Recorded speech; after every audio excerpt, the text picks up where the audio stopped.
Welcome to another episode of Beyond the Numbers. I'm your host, Chris Thompson, and once again covering the autumn statements and joined by my esteemed colleague, Tom Biggs. Great to see you, my friend. Back again. Yeah. Now, with these things, I'm always looking to try and be positive, but on this one, it really is very difficult to see a positive angle to it.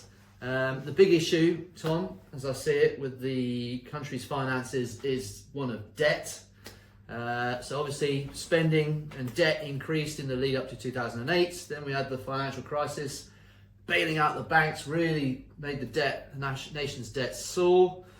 Some of the spending was sort of constrained a bit in the meantime, and then we had COVID, huge amount of spending, adding to the debt pile. I think the nation's debt is now about 2.6 trillion.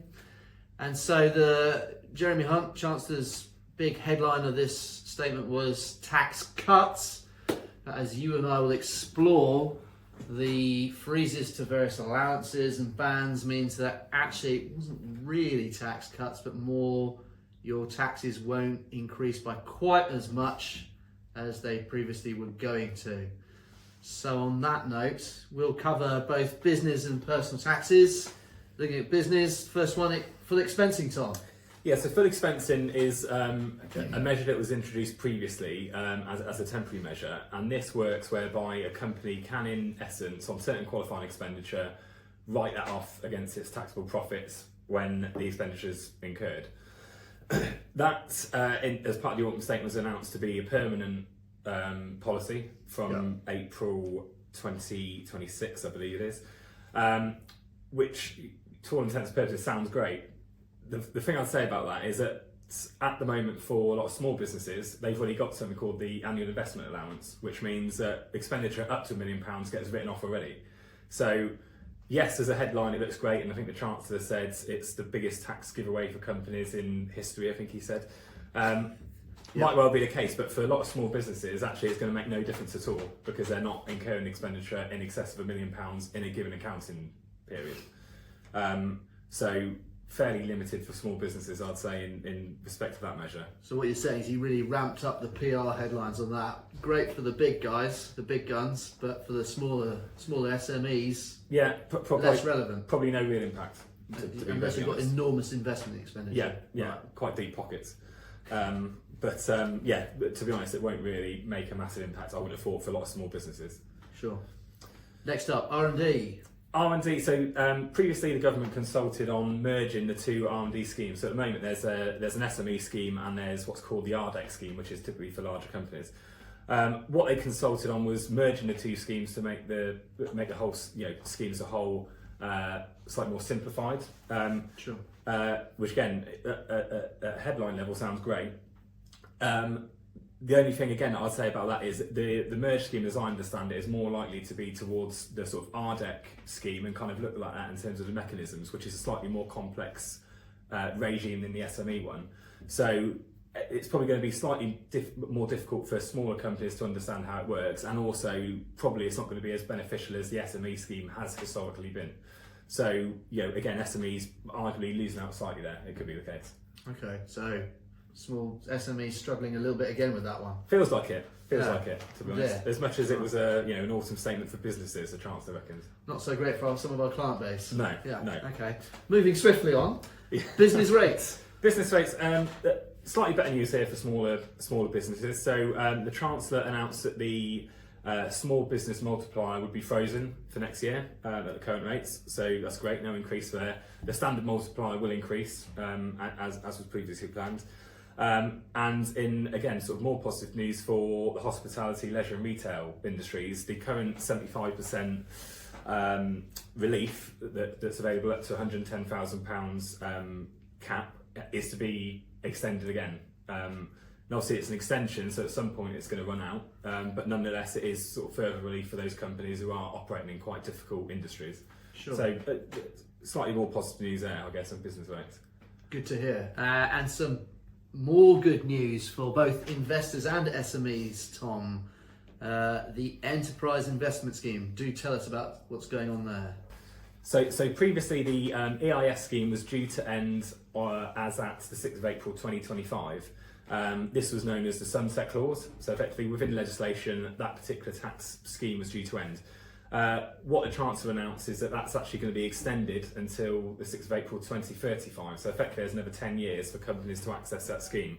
Now that scheme, just at a very high level, is great for investors. It gives really great tax relief. So for businesses looking to raise at an early stage, it's a really attractive proposition for investors, and therefore increases your chance of raising the capital you need. So certainly good news for small businesses there. So investors are getting decent tax reliefs on what are considered high risk investments in terms of SME businesses. Exactly right. Companies. Yeah, exactly right. Yeah. Okay, brilliant. So ending on some good news there on the business side of things. If we now look at personal tax, Tom, let's start with national insurance. His big headline here. This is the big headline of the autumn statement. Yeah. So this is what a lot of people will have seen within the media as being a sort of headline announcements, if you like. So if we look at Class 1 primary, which is typically for people who are employed, the announcement was that the main rate of Class 1 national insurance is going to be cut from 12% to 10%, so effectively a 2% cut. Now, in terms of what this means for people, this could mean up to a national insurance saving per year of about £750, depending on income.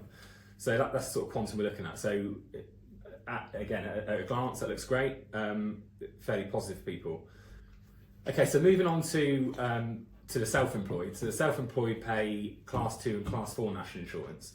So there's two announcements in respect of that. Class 2 national insurance is going to be abolished, so people won't need to pay that moving forward, which should equate to a NIC saving of around about £180, give or take, based on current rates.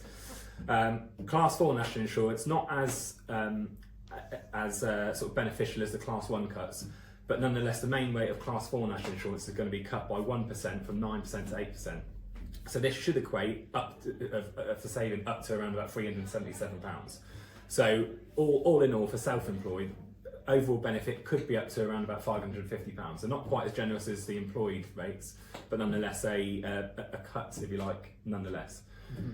Now, whilst we say cuts, I guess it's worth just flagging here, as you mentioned earlier on, Chris, that yes, that they are cuts if looked at in isolation, but this is against the background of actually the autumn statement last year, 2022, all of the rates and thresholds have been frozen up to 27, 28. So yes, it's a cut, but you're still going to be paying more than what you would have been this time last year. Yeah, quite. And I think as I recall from our blog, we stated on there that it's something like the third time in the last year or 2 years that they've played around with national insurance. They've really got a thing for national insurance these days. Yeah. Hopefully this is it. Maybe. I guess we'll see. Time will tell. See what happens in the next election. The next government play around national insurance again. 4 or 5 times in the next 3 years. Yeah.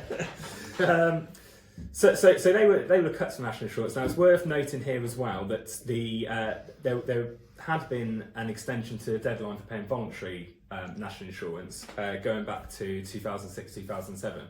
That deadline has now been extended to April 2025. So that gives people who have got gaps in their national insurance record more time to make those voluntary contributions to get them up to the maximum state pension amount. So again, it gives a bit more planning time than was otherwise going to be the case. So again, kind of good news there, albeit not a direct sort of cash saving, if you like, in terms of tax, but certainly enables you to get your affairs in order. Sure. So that's the big header of the autumn statement 2023 covered, and then finishing off finally on the minimum wage, which was kind of announced before the autumn statement even took place. Yeah. So I think this was announced on sort of Tuesday night when the various media outlets started talking about this. So the national living wage is going to increase to £11.44, which again, as a headline announcement for Chancellor looks great. Those on the sort of lower earnings are going to be earning more because it goes up. Linked to that also is the fact that the age threshold is going to reduce. So at the moment you have to be 23 to hit that higher level of the national living wage. That's going to drop to 21 from April next year. So again, looks great. The only thing I'd say about that is that it's not going to cost the Chancellor anything to implement a measure like that. So that's an easy policy for them to bring in, and everyone thinks it's great. again, going back to small businesses, they're the ones that are going to be footing the bill for that extra increase. That's effectively just a statutory demand, if you like, that the wages go up. So the employers have to foot that bill. Now, given this sort of concern about inflation, ultimately, if wage costs are going up, employers might well push that on through price increases as well. So, is it going to solve the problem they're looking to address? Well, I'll just add to that, Tom. I know that the Governor of the Bank of England, Andrew Bailey, I know that he came out with a statement prior to the autumn statement expressing, I think there was some concern there about the general trend of wages are now on the up. So we've had sort of inflationary issues elsewhere, particularly in terms of energy. Now wages seem to be responding to that. So are we in a bit of a spiral? Yeah. Is this an example of inflationary psychology kicking in? And then you have the living wage increase that could potentially fuel the fire. So I think that covers everything, right, Tom? Broadly, yeah. I mean, there are obviously sort of further measures and a lot more detail that, frankly, we haven't got time to go through, Chris. I'm not sure people would want to either. But yeah, that broadly covers off the sort of high level measures I think that's going to affect our clients, or perhaps not, as the case may be with some. Those details very much covered in our blog, written by yourself and me. So on that note, I think I was sort of looking at the numbers, and a little bit worryingly, really, and it's similar in other countries, to be fair to the UK, who've gone through similar issues in terms of the financial crisis and COVID. But if you look at the UK's sort of total economic output, I think our debt is basically 100% of that.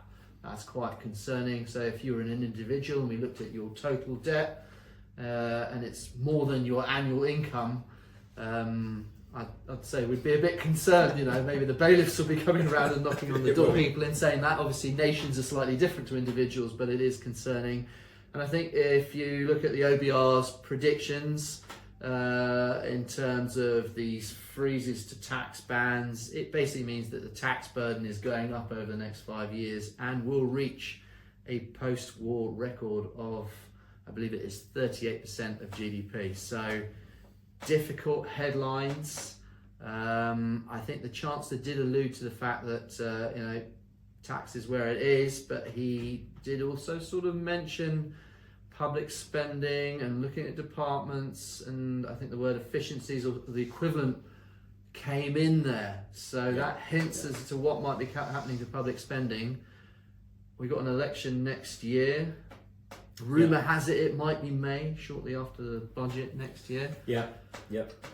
Whatever happens, it's a pretty grim outlook in terms of difficult choices for whoever wins that election. And are they going to have to raise taxes? Are they going to have to rein in spending, all with a view to getting the deficit on down in terms of annual expenditure, and eventually reducing the debt pile? So some very difficult political choices. On that note, I'll end on the question, who really wants to win that election? And on that note, folks, thank you very much. As ever, be sure to subscribe, and you can follow our channel here. Be sure to check out our blog. Take care.